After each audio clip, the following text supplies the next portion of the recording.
I'm sure that, well, not 100% sure, but I'm pretty sure that most of you have, at one point in time or another, have played the game Scrabble, or at least know what it is, right? But just to be safe, I don't want to assume, because every time I assume, I find out that there's that one person who doesn't know. So, if you've never played Scrabble, here's just a really quick explanation. Scrabble is a board game where you receive 7 random letters, and on those letters they are each worth a different amount of points. And with each turn you attempt to spell a word and get as many points as possible out of it. Pretty simple explanation. You're playing against somebody, right? Now, I enjoy the game of Scrabble, and I especially enjoy a few variations of the game of Scrabble. But no matter how great this game is, or any other game is, or how much you enjoy it, one thing can ruin the game of Scrabble, or really any game. Cheating. No one likes a cheater. But worse yet, no one likes it when someone cheats while technically not breaking the rules. If you've got brothers and sisters, you know exactly what I'm talking about. The way technology has evolved has been pretty impressive. It's given us so many ways to grow, learn, and advance. But it has also given us so many ways to cheat and to essentially ruin the purpose of games and many other things.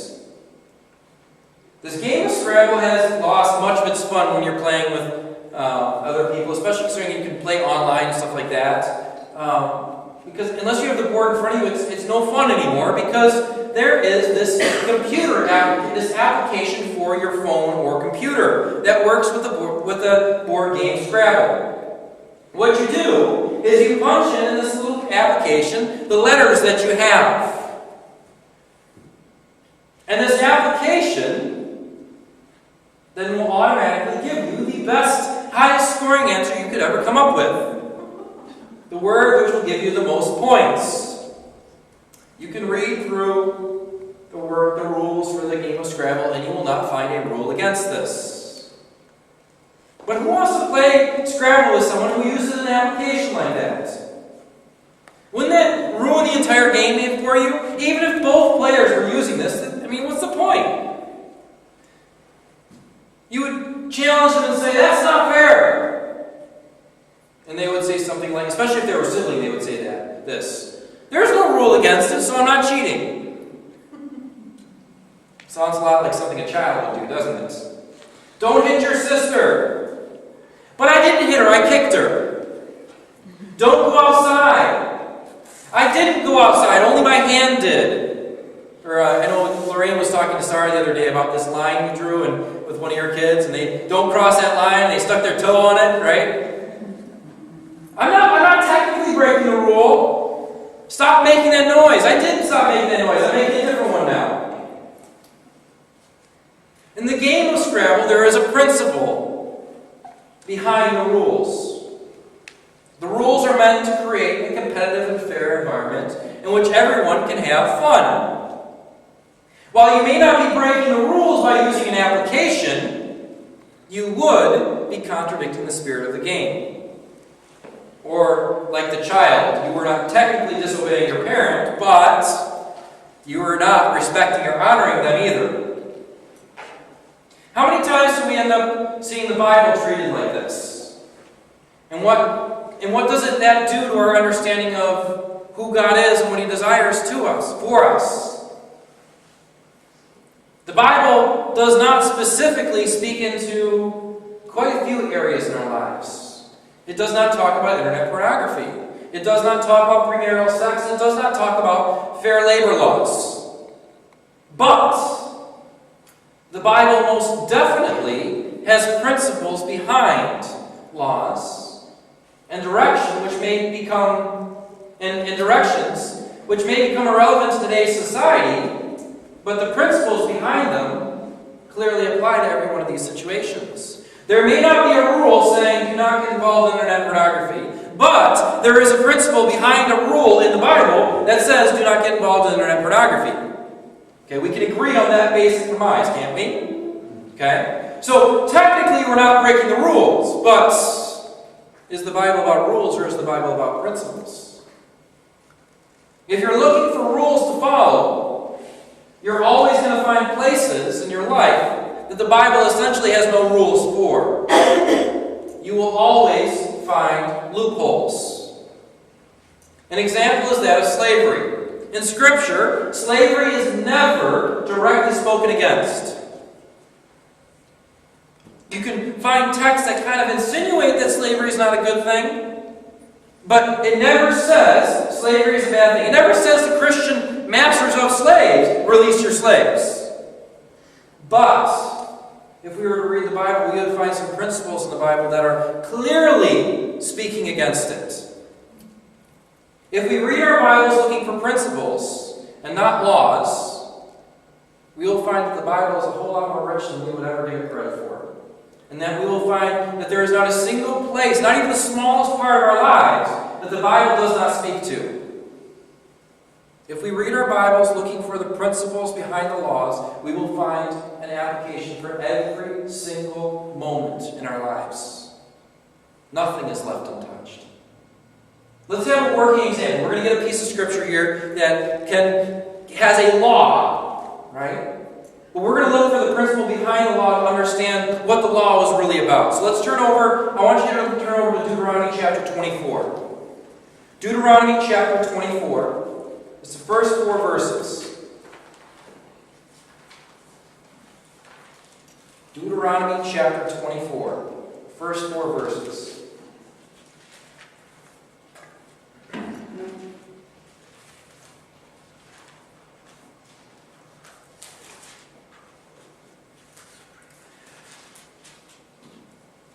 When a man takes a wife and marries her, if then she finds no favor in his eyes because he has found some indecency in her, and he writes her a certificate of divorce and puts it in her hand and sends her out of his house, and she departs out of his house, and if she goes and becomes another man's wife, and the latter man hates her and writes her a certificate of divorce and puts it in her hand and sends her out of his house, or if the latter man dies, who took her to be his wife, then her former husband, who sent her away, may not take her again to be his wife, after she has been defiled, for that is an abomination before the Lord. And you shall not bring sin upon the land that the Lord your God is giving you for an inheritance. Okay. So what does the letter of the law say? Well, first of all, it says, if a man desires to divorce his wife because he has found something distasteful about her, he may simply hand her a certificate of divorce and be done with it. Then it also says, once he has made this decision, he may never remarry her. So this is a prohibition against remarriage, and a law stating that if a man finds indecency in his wife, he may divorce her if he hands her a certificate. If that makes you uncomfortable, it should. It has made many Christians uncomfortable. And so many have taken to interpreting some indecency to mean adultery. But so when we interpret indecency to be adultery, everything's kosher again, right? Now we're okay with that text. But that's not what the text is saying. And it is not the way that Judaism interpreted that text. The Jews never interpreted that to mean adultery. The language here does not imply just cause by the husband. It doesn't say that the husband has a right to divorce the wife. This is not what this text is about. It implies only that he has found some reason to despise her. It's not saying something about the woman, it's saying something about the husband. Here we are left with the Jewish interpretation that if a man finds any reason to divorce his wife, he may simply divorce her by handing her a piece of paper. That's what the Jews have done with this text. At least that's what they did in that day. Remember that the Jewish people brought this interpretation to Jesus. Remember that? And Jesus did not disagree with their interpretation of the text. Rather, he essentially said they interpreted the letter of the law correctly. What Jesus condemned was them not seeing the heart of the law. What he condemned was that they did not understand the principle behind the law. Remember, he said you have a hard heart. Let's look forward to Matthew chapter 19. Matthew chapter 19, verse 3 through 9. Matthew 19, verse 3 through 9.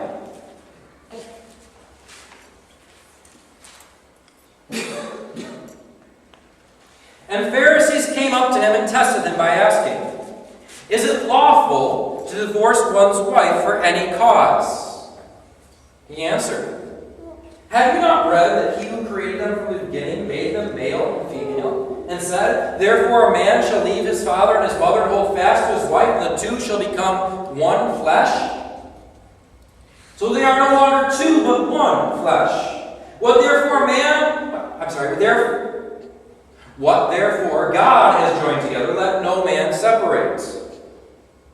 They said to him, "Why then did Moses command one to give a certificate of divorce and to send her away?"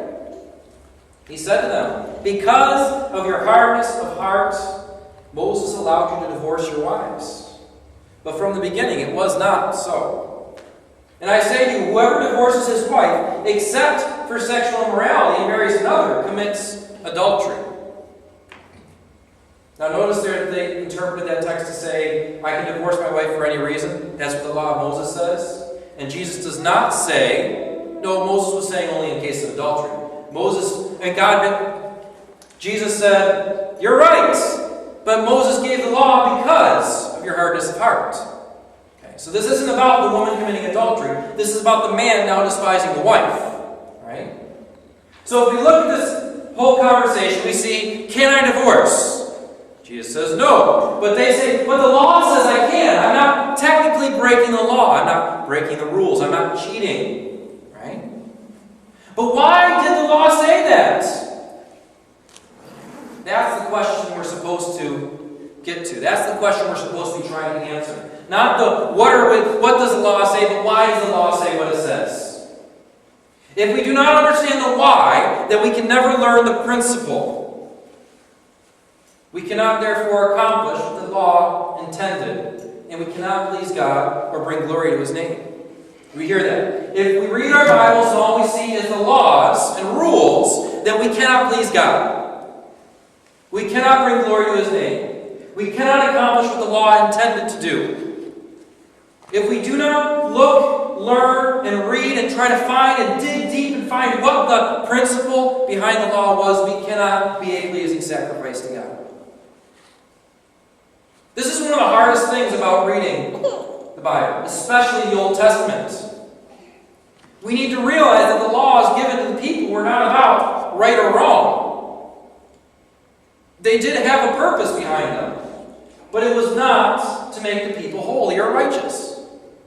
Jesus so much as says that law in Deuteronomy 24 has nothing to do with right and wrong. To follow that law would still be to do wrong.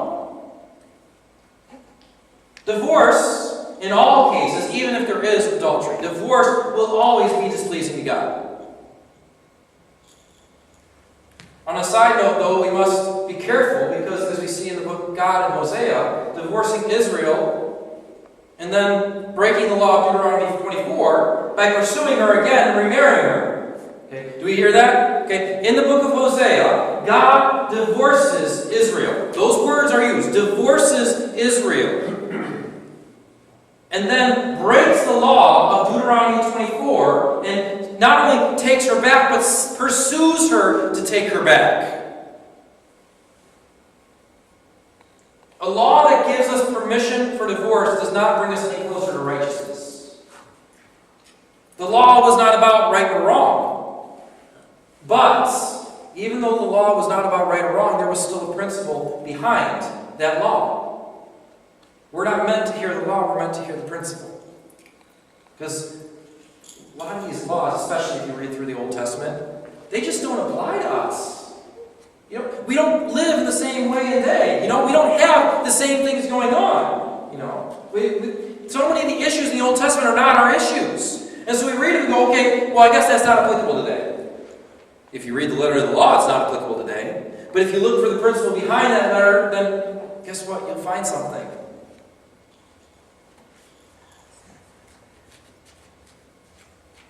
A principle that should be kept alive and well today and can still be taught today without having to say, you can divorce for any reason. That's what's going on in Deuteronomy 24. If we look at that, we can see a principle that can be applied today.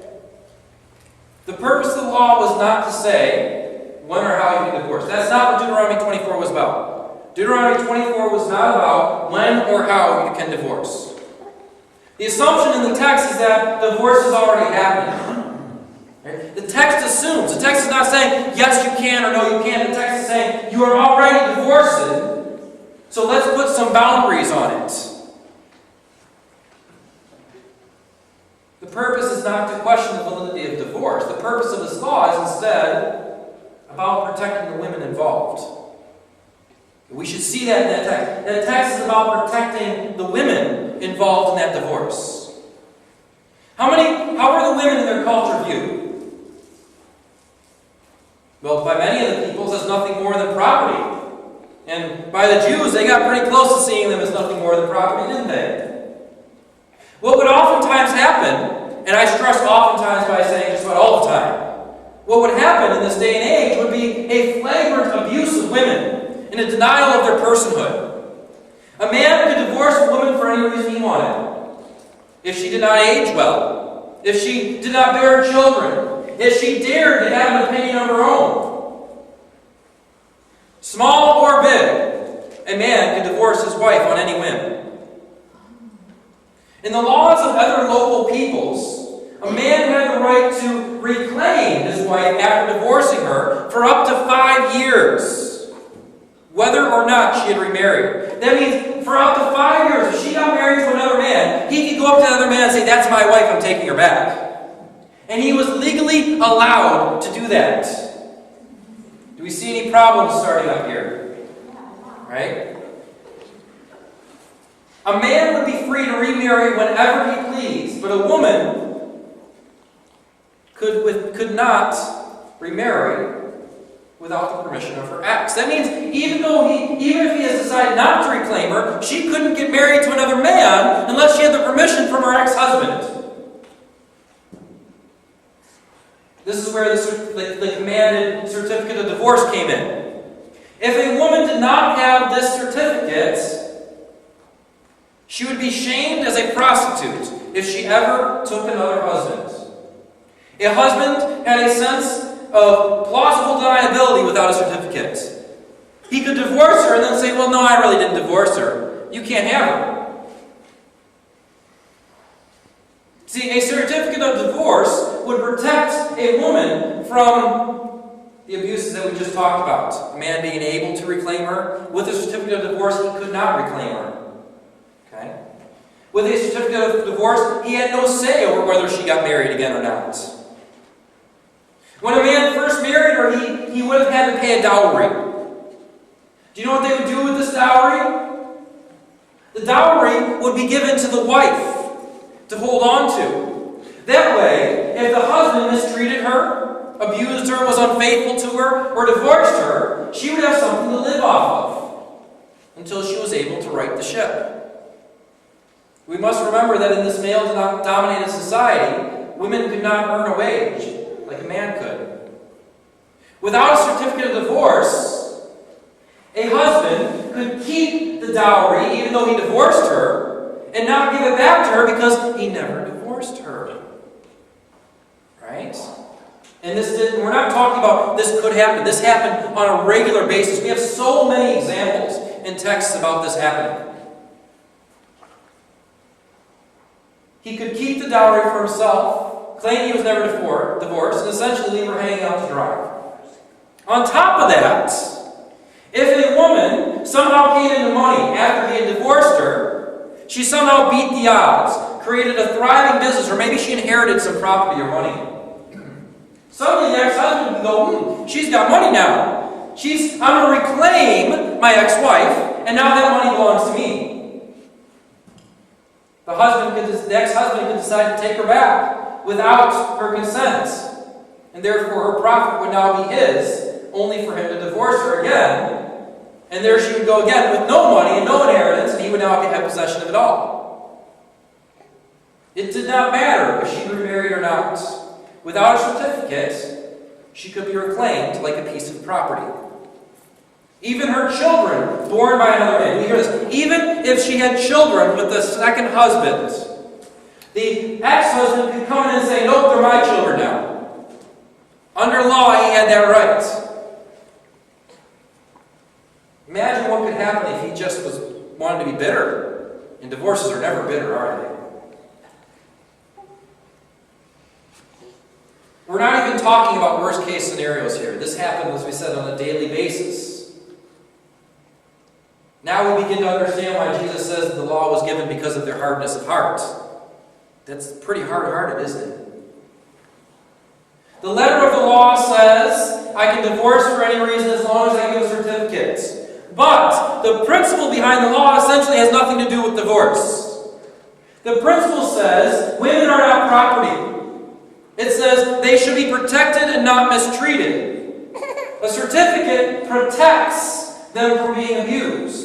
And the law against remarriage keeps them from being carelessly reclaimed. This law is essentially about women's rights and protections, not about divorce. Unlike the world around them, in Israel, women were not to be treated like possessions, but rather to be respected as partners. In a later text, women are even given the right to initiate the divorce themselves, thereby protecting themselves from abusive spouses. We might find a hard time teaching the law of Deuteronomy chapter 24. We might have a hard time teaching the letter of that law without taking all kinds of leaps and being unfaithful to the text. But the principle behind Deuteronomy 24, that's a timeless principle that applies to so many situations. The weak must be protected. The downtrodden must be lifted up. Or in the words of Isaiah, bring justice to the fatherless, plead the widow's cause. That suddenly sounds like a lot of the prophets, doesn't it? When we find the principle behind the law, doesn't it change the way we read and understand Deuteronomy 24? Doesn't the principle change the way we understand our Bibles? Suddenly, it means something entirely different. And we find out that this is actually extremely relevant to today's culture. Every single text, and even law in the Bible, is applicable when we find the principle that lies behind it. If we choose to read in order to find rules or regulations, and we miss the heart, we're going to find ourselves in a whole mess of trouble. Where there is no principles, there will always be a loophole. There will always be a way to cheat. And when we find that loophole, we need to write another law in order to cover up the loophole in the last one. And then we need to write another law to cover up the loophole in the second law that was covering up the loophole in the first law. And so on and so forth. Think about it for a moment. How many parks can you go into and bring your dog? There's a lot of them, right? But there's a lot where you can't. How many dog parks can you bring your dog and have them on a leash and not have them on a leash? Extremely few. How many parks can you bring your dogs to and have them on a leash that's longer than 6 feet? Because people always find a loophole. Instead of life, we will find the Word of God brings law upon law, chain upon chain, unless we find the principles behind those laws. Because somebody said, imagine for a moment, I've seen this happen. You go to a park and it says, all dogs must be on a leash. And so somebody goes, okay, and they take 2 30-foot chains, strap them together, and strap their dog on it, and so your dog's able to go 60-foot diameter wherever he wants to go. Okay, what was the point of the law then? Well, I found my loophole, I'm not technically breaking the rules. So now you're going to say, okay, only a 6-foot leash. And then somebody doesn't clean up after the dog. So now we got to say, okay, no dogs allowed at all. Our Bibles are not easy. And they shouldn't be. Our reading requires work, study, and community. We must strive together as a community to learn and to build principles and character rather than to add more laws and rules. We will always be playing catch-up if we need a rule and a law for everything. But if we teach principles, principles apply in so many different places. It's like trying to stick a square peg in a round hole, or trying to pour a cup of water through a round hole. Okay? I can't fit the square peg through the round hole, so I need to make another peg. But a cup of water forms into anything, and it applies in every situation. Right? As we read, we must always ask, why was the law given? What is the principle behind it? The law may fade with time, but the principle can stand forever. God's Word is alive and active. It can speak to any situation we could ever come into. It's exciting. But we must always turn our eyes towards God, seeking His heart and His will, searching for His principles, allowing Him to teach us every day. God is not a God of laws, but He is a God of principles. And He wants us to live by those. But it takes work. Lots and lots of work. We're going to sing one last song.